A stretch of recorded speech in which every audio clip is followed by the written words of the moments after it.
എല്ലാവർക്കും നമ്മുടെ പുതിയൊരു വ്ളോഗിലേക്ക് വീണ്ടും സ്വാഗതം. ഇന്നിപ്പോൾ ബ്രേക്ക്ഫാസ്റ്റിന് എന്തുണ്ടാക്കുമെന്നുള്ള ഒരു കൺഫ്യൂഷൻ ഇല്ല. തലേന്ന് തന്നെ ഇഡ്ഡലി മാവ് അരച്ച് വെച്ചിട്ടുണ്ട്. അപ്പോൾ ഇഡ്ഡലി ചട്നിയാണ് ഉണ്ടാക്കുന്നത്. പിന്നെ ഏത്തപ്പഴവും കൂടി ഒന്ന് പുഴുങ്ങിയെടുക്കും. അതാണ് ഇന്നത്തെ ബ്രേക്ക്ഫാസ്റ്റ്. അപ്പോൾ ഇന്ന് ഞാൻ ആദ്യം തന്നെ പറയുന്നത് എന്താണെന്നറിയോ, നമ്മളിൽ ഭൂരിഭാഗം ആളുകൾക്കൊരു വിഷമമാണ്. ആരെങ്കിലും എന്തെങ്കിലും സഹായം ചോദിച്ചു കഴിഞ്ഞാലും എന്തെങ്കിലും ഒരു ഹെൽപ്പ് ചോദിച്ചു കഴിഞ്ഞാലും ഒക്കെ നോ എന്ന് പറയാനായിട്ട് നമുക്ക് പറ്റാറില്ല. ഭൂരിഭാഗം ആളുകൾക്കും അങ്ങനെ തന്നെ, എനിക്കും അങ്ങനെ തന്നെയായിരുന്നു. നോ എന്ന് പറയുമ്പോഴത്തേക്കും ഒരു ഭയങ്കര വിഷമമാണ്. അവരെന്ത് വിചാരിക്കും എന്നൊക്കെയുള്ള ഒരു സങ്കടം നമ്മുടെ മനസ്സിലേക്ക് വരും. പിന്നെ നമ്മളത് ചെയ്തു കൊടുത്തു കഴിയുമ്പോഴത്തേക്കും അവർക്ക് ഭയങ്കര സന്തോഷമാകുമല്ല.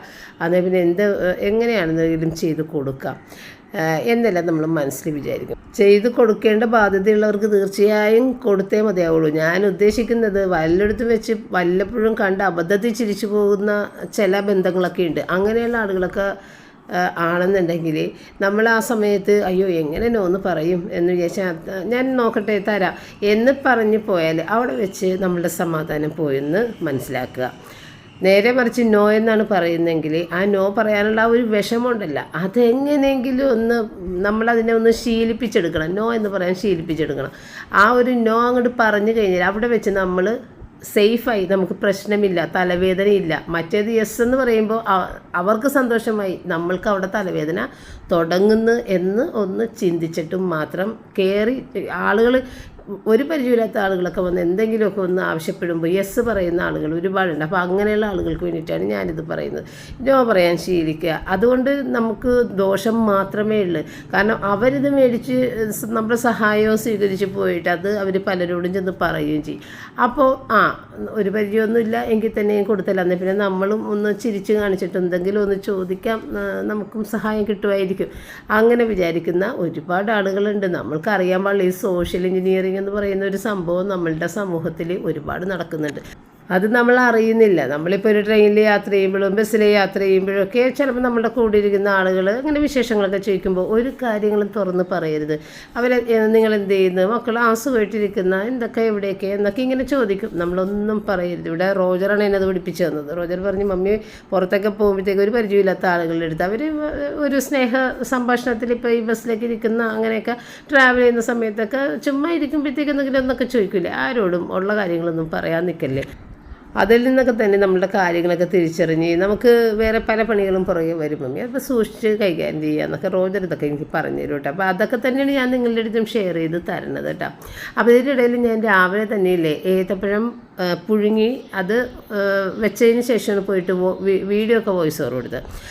അത് കഴിഞ്ഞിട്ട് പിന്നെ അതിൻ്റെ ഇടയ്ക്ക് വന്നിട്ട് അതൊക്കെ ഓഫ് ചെയ്തിട്ടുണ്ടായിരുന്നു. പിന്നെ ഞാൻ വന്ന് വീണ്ടും ഞാൻ ആ സ്റ്റീമർ എടുത്ത് കഴുകി. കാരണം ഏത്തപ്പഴം പുഴുങ്ങി കഴിയുമ്പോൾ അതിൻ്റെ താഴത്തെ വെള്ളം കറുത്ത് കിടക്കും. അപ്പോൾ അതെല്ലാം കഴുകി വൃത്തിയാക്കി രണ്ടാമത് വെള്ളം എടുത്ത് വെച്ചിട്ടാണ് ഇപ്പോൾ ഇഡ്ഡലി ഉണ്ടാക്കിയത്. പിന്നെ ചട്നിയൊക്കെ ഉണ്ടാക്കി. പിന്നെ എല്ലാവരും ഒക്കെ കഴിച്ച് എല്ലാവർക്കും ഇന്നത്തോണ്ട് തന്നെ തീരാൻ പറ്റിയ രീതിയിലാണ് ഉണ്ടാക്കിയിട്ടുണ്ടായിരുന്നത്.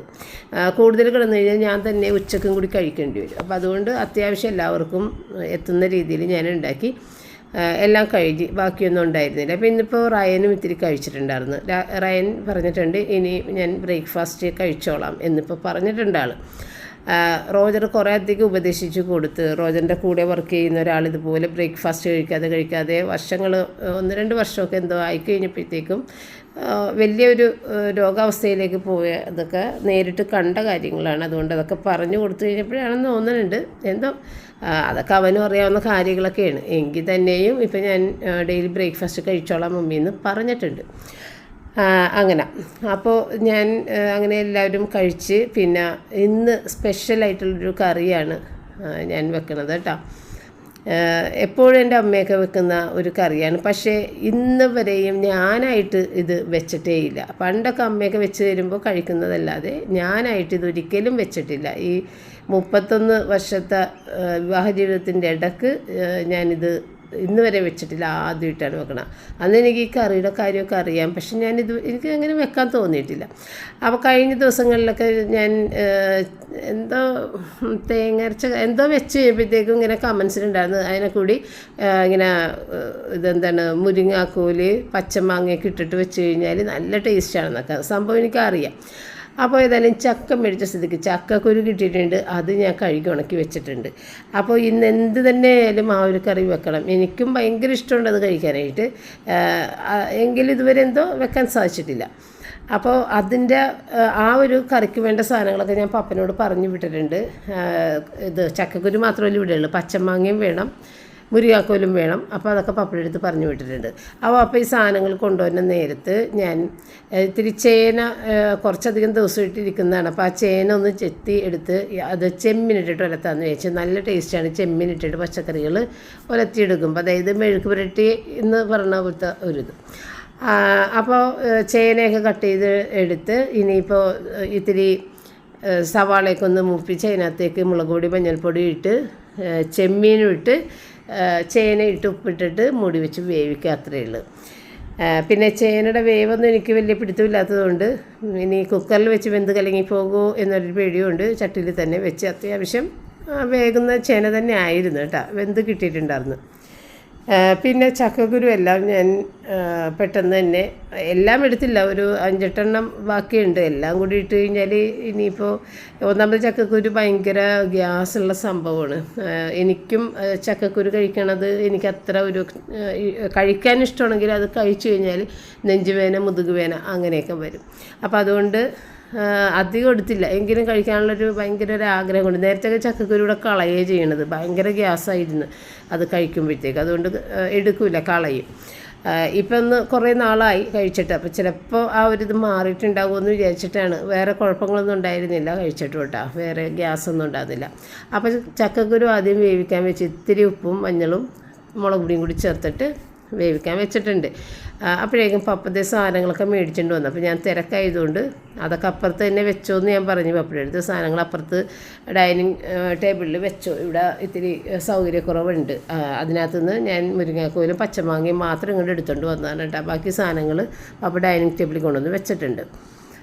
അപ്പോൾ കുറച്ച് വെളുത്തുള്ളി ഞാൻ ഇട്ട് കൊടുത്തിട്ടാ, ഗ്യാസിൻ്റെ വല്ല പ്രശ്നം ഉണ്ടെങ്കിൽ ഒന്ന് മാറാൻ വേണ്ടിയിട്ട്, ഇനി കഴിച്ച് കഴിയുമ്പോൾ ബുദ്ധിമുട്ടുണ്ടാകാതിരിക്കാൻ. പിന്നെ നമ്മൾ ചെറിയ ജീരകപ്പൊടി ഇതിനകത്ത് ഒരുവിധം നല്ല രീതിയിൽ ചേർക്കും, അതും ഗ്യാസൊന്നും ഉണ്ടാകാതിരിക്കാൻ നല്ലതാണ്.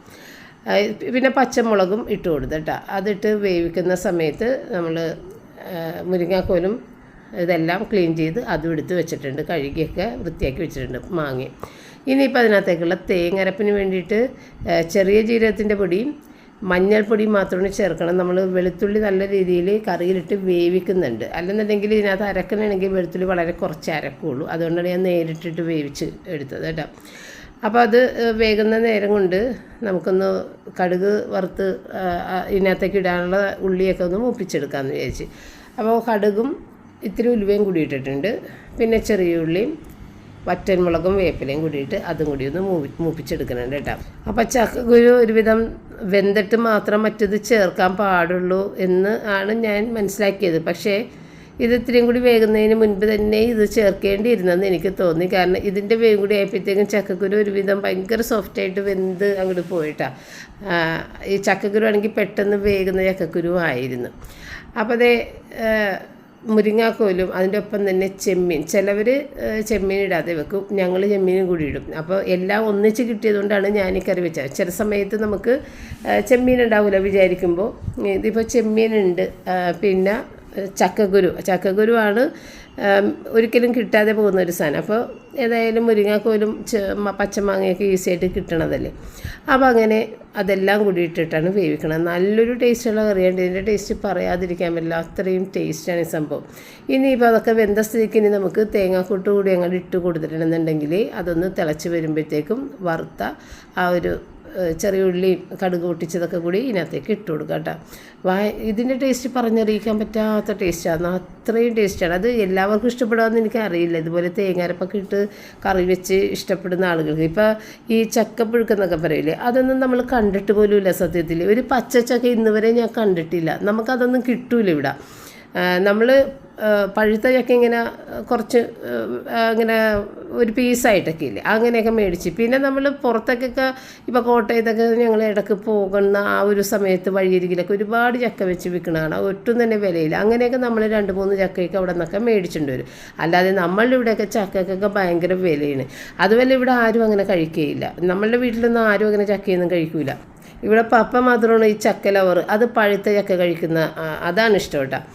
നമ്മളുടെയൊക്കെ നാട്ടിലെന്ന് പറഞ്ഞു കഴിഞ്ഞാൽ ഞാൻ പറഞ്ഞിട്ടില്ല, ഇവിടെയൊക്കെ സ്ഥലത്തിനൊക്കെ ഭയങ്കര വിലയാണ്. അപ്പോൾ എല്ലാവർക്കും 2 സെൻറ്റ് സ്ഥലം, 3 സെൻറ്റ് സ്ഥലം മാക്സിമം അത്രയൊക്കെയാണ് കയ്യിലുള്ളത്. 1 സെൻറ്റ് സ്ഥലത്തിൽ, 1/2 സെൻറ്റ് സ്ഥലത്തിലൊക്കെ വീട് വെക്കുന്ന ആളുകളാണ്. അപ്പോൾ ഈ പ്ലാവും അങ്ങനെയുള്ള കാര്യങ്ങളൊക്കെ എവിടെയാണ് ഉണ്ടാവില്ല, ഒരു സ്ഥലത്ത് തന്നെ ഉണ്ടാവില്ല. അതുകൊണ്ടാണ് ഞങ്ങൾ ഈ പച്ച ചക്കയൊന്നും കാണാൻ, അതുമല്ല ഈ ചക്കപ്പുഴുക്ക്, കപ്പപ്പുഴുക്ക്, ഇങ്ങനത്തെ സംഭവങ്ങളൊന്നും നമ്മുടെ നാട്ടിലില്ലാത്ത കാര്യം അതാണ്. ഇതൊന്നും ഇല്ല, അതാണ് സംഭവം. ഒരു സ്ഥലത്തും വെച്ച് പിടിപ്പിക്കാൻ സ്ഥലവുമില്ല. അപ്പോൾ അത് ഞാൻ താളിച്ചൊക്കെ ഇട്ടതിന് ശേഷം മീൻ തലേദിവസം മേടിച്ച ചാളയുടെ ഒരു 5 എണ്ണം പുരട്ടി വെച്ചിട്ടുണ്ടായിരുന്നു. അതൊന്ന് വറുക്കാനും ഇട്ട്. അത് ഹോളി വാട്ടറാണ് കേട്ടോ. നമ്മുടെ പള്ളിയിൽ ഉയർപ്പ് തിരുനാൾ കഴിയുമ്പോഴത്തേക്കും ഇതുപോലെ കുപ്പിയിൽ എല്ലാം വെള്ളം നിറച്ച് വെഞ്ചിരിച്ച വെള്ളം നമ്മുടെ വീട്ടിലെത്തിച്ചു തരും. അപ്പോൾ അതാണ്. അപ്പോൾ അപ്പുറത്തെ വീട്ടിൽ കൊടുക്കാനുള്ളതും കൂടി ഉണ്ട്. അതാണ് 2 ബോട്ടിലുള്ളത്. 3 പേർക്കുള്ളത് ഇവിടെ തന്നിട്ടുണ്ടായിരുന്നു. ഒരാൾക്ക് കൊടുത്ത് ഒരാൾക്ക് കൊടുക്കണം, പിന്നെ ഒരെണ്ണം നമ്മളുടേത്. അപ്പോൾ പപ്പയുടെ അടുത്ത് ഞാൻ പറഞ്ഞിട്ടുണ്ടായിരുന്നു കുറച്ചധികം പഴം തന്നെ മേടിച്ചോ, കാരണം റോജറൊക്കെ ഇപ്പോൾ പഴം പുഴുങ്ങിക്കൊടുത്താലൊക്കെ 1-2 കഴിക്കും. റയനാണെന്നുണ്ടെങ്കിലും പുഴുങ്ങിക്കൊടുത്താലൊക്കെ കഴിക്കും. അപ്പോൾ അതുകൊണ്ട് പഴം പെട്ടെന്ന് തീർന്നു പോകും. അപ്പോൾ കുറച്ചധികം മേടിച്ചോ എന്ന് പറഞ്ഞിട്ടുണ്ടായിരുന്നു. പിന്നെ മുട്ട തീർന്നിരിക്കണേ, അത് മുട്ടയും അങ്ങനെ 24 മുട്ടയും മേടിച്ചിട്ടുണ്ട്. പിന്നെ ചില്ലറ കുറച്ച് സാധനങ്ങളൊക്കെ മേടിച്ച്, പിന്നെ അതേ ഉച്ചക്കൂണ് കഴിക്കാനെടുത്തതാണ്. ഈ കറിയുടെ ആ ഒരു ടേസ്റ്റ് എനിക്ക് പറയാനേ പറ്റില്ല, അത്രയും ടേസ്റ്റുള്ള ഒരു കറിയാണ്. നല്ല തിക്കായിട്ട് വന്നിട്ടുണ്ട് ഇരുന്ന് തണുത്ത് കഴിഞ്ഞപ്പോൾ. പിന്നെ അതേ ചെമ്മീനിട്ട് വെച്ച ചേനയും നല്ല ചാള വറുത്ത കുഴിയിട്ട് നല്ല അടിപൊളിയായിട്ടുള്ള ഒരു ഊണായിരുന്നു. പിന്നെ ഇന്നലത്തെ വീഡിയോൻ്റെ കീഴിൽ ഞാൻ ഒരു ക്യാപ്ഷൻ കൊടുത്തിട്ടുണ്ടായിരുന്നു, 22 കിലോ ഭാരം റിച്ചാണ് കുറഞ്ഞു എന്ന് പറഞ്ഞിട്ട്. അത് സത്യമാണെന്ന് നിങ്ങൾക്ക് അവൻ്റെ ഫോട്ടോ കണ്ടപ്പോഴത്തേക്കും മനസ്സിലായില്ല. ഇതിപ്പോൾ അവർ ഷിപ്പിൻ്റെ അകത്ത് തന്നെ ക്രിക്കറ്റ് കളിക്കുന്നുണ്ട്. അപ്പോൾ ഇതുപോലെ ക്രിക്കറ്റ് കളി, അതുപോലെ വർക്ക് ലോഡ്, പിന്നെ ഒരുപാട് ഉറക്കം നിൽക്കൽ കാര്യങ്ങളൊക്കെ ഉണ്ട്. പിന്നെ ഫുഡ് ഇഷ്ടപ്പെടാത്തത് കൊണ്ടും, പിന്നെ നമ്മളുടെ വീട്ടിലാണെങ്കിൽ ഇഷ്ടപ്പെട്ട ഫുഡില്ലെങ്കിൽ പുറത്തുനിന്ന് ഓർഡർ ചെയ്ത് കഴിക്കുക. അവിടെ അതൊന്നും പറ്റൊന്നുമില്ല. അപ്പോൾ ആൾ ഫുഡ് വേണ്ടാന്ന് വെക്കും. പിന്നെ ഷിപ്പിൽ ജിമ്മുണ്ട്, അതിൽ വർക്കൗട്ടും ചെയ്യുന്നുണ്ട്. അപ്പോൾ ഇതെല്ലാം കൂടി ചേർന്നിട്ടാണ് ഈ വണ്ണം ഇങ്ങനെ അങ്ങോട്ട് കുറഞ്ഞു പോയേക്കുന്നത്. ഇതവൻ പോകാൻ വേണ്ടി നിൽക്കുന്ന ആ ഒരു ഫോട്ടോയായിരുന്നു കേട്ടോ. ഇതൊക്കെ ഫോട്ടോയായിട്ടൊന്നും അല്ല, വീഡിയോൻ്റെ ഇടയിൽ ഞാൻ ക്യാപ്ചർ ചെയ്തെടുക്കുന്നതാണ്. ഫോട്ടോ എടുക്കാൻ നിന്ന് തരാത്ത ആളാണ് റിച്ചാർഡെന്നറിയാല്ല. അതുകൊണ്ട് തന്നെ ഒരു ഫോട്ടോയും എൻ്റെ കയ്യിൽ അവൻ്റെ ഇല്ല. അവൻ സമ്മതിക്കില്ല ഫോട്ടോ എടുക്കാനായിട്ട്. അപ്പോൾ അങ്ങനെ ഓരോന്ന് എൻ്റെ കയ്യിൽ ഇങ്ങനെ ക്യാപ്ചർ ചെയ്തെടുത്തതൊക്കെയാണ് ഞാനീ കാണിക്കുന്നത്. അപ്പോൾ ഇതൊക്കെ കാണുമ്പോൾ ശരിക്കും എനിക്ക് ഭയങ്കര മിസ്സിങ് തോന്നുന്നുണ്ട്. കാരണം ഇവർ 3 പേരും കൂടിയുള്ള ഒരു ടൈമിലെ ഒരു വീഡിയോ ആണ്. പക്ഷേ ഇനിയിപ്പോൾ വന്നു കഴിഞ്ഞാൽ വിവാഹിതരാകാനാണ്. പിന്നെ ജീവിതത്തിൽ വളരെയധികം ചേഞ്ചസ് ആയിരിക്കുള്ളൂ ഉണ്ടാകാൻ പോകുന്നത്. അപ്പോൾ ഏതൊരു കാലഘട്ടത്തിലും മാറ്റങ്ങൾ ഇല്ലെന്നുണ്ടെങ്കിൽ ഈ തുടർന്ന് ഒരേപോലെ പോയാൽ അത് നമ്മളെ ബോറടിപ്പിക്കും. അപ്പോൾ തീർച്ചയായിട്ടും മാറ്റങ്ങൾ അനിവാര്യമാണ്. അപ്പോൾ ഈ ഒരു മുഖം പോകുന്ന സമയത്തുണ്ടാകുന്ന നല്ലൊരു ഭംഗിയുള്ളൊരു മുഖമാണിതവൻ്റെ. ആ ഒരു രൂപത്തിൽ നിന്ന് അവൻ ഈ ഒരു രൂപത്തിലേക്കാണ് മാറിയിരിക്കണത്. 22 കിലോ ഭാരം കുറഞ്ഞിട്ടുണ്ട്. പോകുമ്പോൾ 93 കിലോ ആയിരുന്നു, ഇപ്പോൾ ഉള്ളത് 71 കിലോ ഭാരമാണ്. അപ്പോൾ 6 മാസം കൊണ്ട് 22 കിലോ ഭാരം കുറച്ചിട്ടുണ്ട്. അപ്പോൾ നിങ്ങളെല്ലാവരും തന്നെ അത് കണ്ടതായിരുന്നല്ല, 93 കിലോ ഭാരമായിട്ട് മെഡിക്കലിനൊക്കെ തോറ്റുപോയത്. അപ്പോൾ എന്തായാലും ഭാരം കുറക്കത്ത് നിവർത്തിയില്ല. എങ്കിൽ തന്നെ കുറച്ചും കൂടി ഒന്ന് മെച്ചപ്പെട്ട് കല്യാണം ആകുമ്പോൾ ഒരു ഭംഗിയായിട്ട് നിൽക്കണം എന്ന് ഞാൻ വിചാരിക്കുന്നുണ്ട്. നാട്ടിൽ വരുമ്പോൾ തന്നെ ഫുഡൊക്കെ കഴിച്ച് അതൊക്കെ റെഡി ആയിക്കോളും. അപ്പോൾ ഇതാണ് റിച്ചാൻ്റെ ഒരു കാര്യം. അപ്പോൾ ഇന്ന് റൂബിനെ കാണിക്കാതിരുന്നത് കൊണ്ട് ഞാൻ റൂബിൻ്റെ ഒരു പഴയ വീഡിയോ ആണ് കാണിച്ചേക്കുന്നത് കേട്ടോ. അപ്പോൾ ഇത്രേ ഉണ്ടായിരുന്നുള്ളൂ. വീഡിയോ വൈൻഡപ്പ് ചെയ്യുന്നു. നാളെ തിങ്കളാഴ്ച വീണ്ടും കാണാം. Thank you. വട്ടാക്കണാടാ നീ.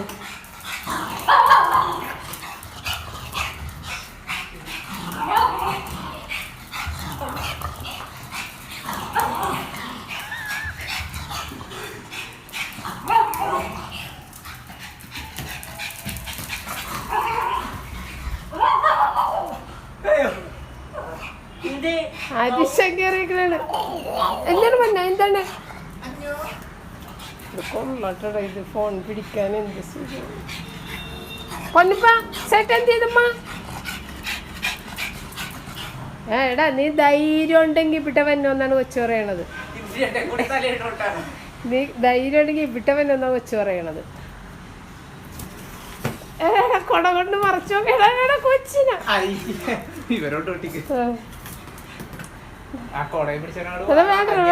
വേണ്ടടാ വേണ്ടടാ പേടിപ്പിക്കല്ലേടാ.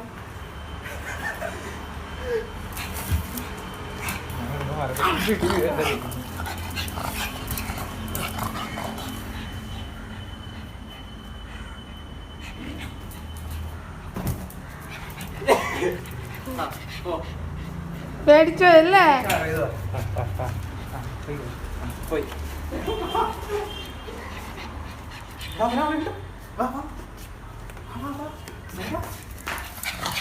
കണ്ടില്ല എന്നെ ഷാഡോ ചെയ്ത് പോയത്. കുറച്ച് വെള്ളം. ഓക്കെ ഞാനല്ല മതി മതി.